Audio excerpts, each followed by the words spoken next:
We tend to accept the limitations of the sense organs and the mind as if they are axioms, unable to be altered. We accept that blind people cannot see and that deaf people cannot hear. We believe we cannot interact with using the mind alone to communicate or to experience things at a distance. We tend to believe that the limits of our sense organs are fixed and anything outside their normal range is simply imperceptible to us. What if, however, these limits which we accept are not the actual limits? We can observe that if we try to run or jump or swim, that, with practice, we can increase our ability. We can train our physical bodies to respond, and we can enhance what was formerly the natural capacity that we accepted as our limit of action.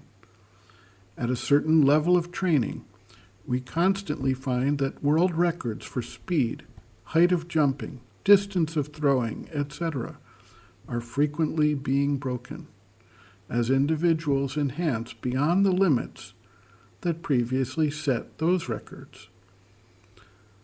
The widespread reports of out-of-body experiences highlight the artificial limitations we place on how we sense or perceive things. While we believe that our ability to see, hear, or otherwise sense things is tied to the physical body and its sense organs, the experience of those who have an out-of-body event make it clear this cannot be the case. The physical body is lying inert somewhere, while the awareness of the individual is outside the body, frequently looking at the body from a distance or from above. In such cases, the individual, once he returns to consciousness in the body, is able to accurately report what was taking place in the room, who was there, what they were doing, what the circumstances were, from a perspective that makes it clear that they were outside and observing the event. It is thus certain that the individual can perceive without use of the physical sense organs, and can do so at a distance from those physical sense organs.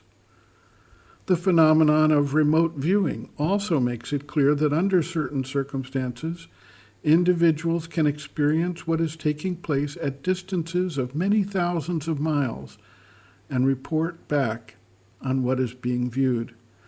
This power has been widely researched and utilized by trained individuals in both a military and civilian setting, and courses are available to train people on how to hone this skill.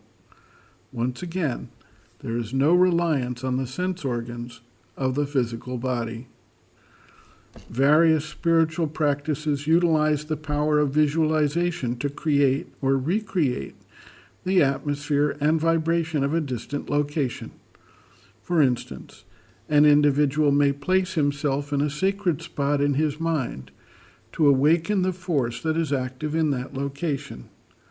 There are also instances where yogic practitioners have been seen in multiple locations at the same time, or have been observed in a palpable form and conversed with someone while at a physical distance.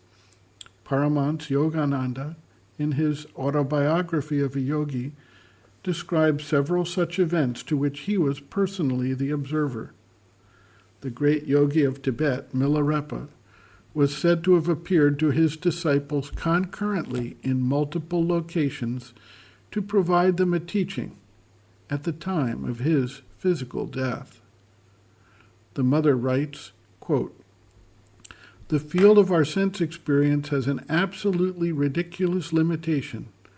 While in the mind, if you think of someone or something, a city or a place, you are there immediately, instantaneously, you see. And you are there. It is not that you are not there, you are there. And you can have so precise a mental contact that you can have a conversation, ask questions, and receive answers, on condition that the other person is fairly sensitive. Why, this is something which happens constantly. Only you must have a little knowledge, naturally, for otherwise you don't even understand what is happening. Even physically, with this, with the eyes, the nose, the fingers, the mouth, the ears. Oh, it is ridiculous. One can develop these if one wants. One can succeed, for example, in hearing something which occurs at a fairly great distance and hearing it physically, not by another means than the physical, but one must have a control over his senses and be able to prolong their vibrations sufficiently. One can see at a distance also, and not by an occult vision. One can manage to stretch his vision, and if he knows how to prolong the vibration of his nerves outside the organ, he can prolong the contact. I don't say some kilometers away, no, but in a certain area, say, for example, through a wall, which is considered something impossible. One can see what is going on in a room which is separated from another by a wall. But a very methodical practice is necessary. Yet this is possible, seeing, feeling, hearing. If one wants to take the trouble, one can enlarge his field considerably. But it asks for work, for perseverance, a kind of assiduous effort.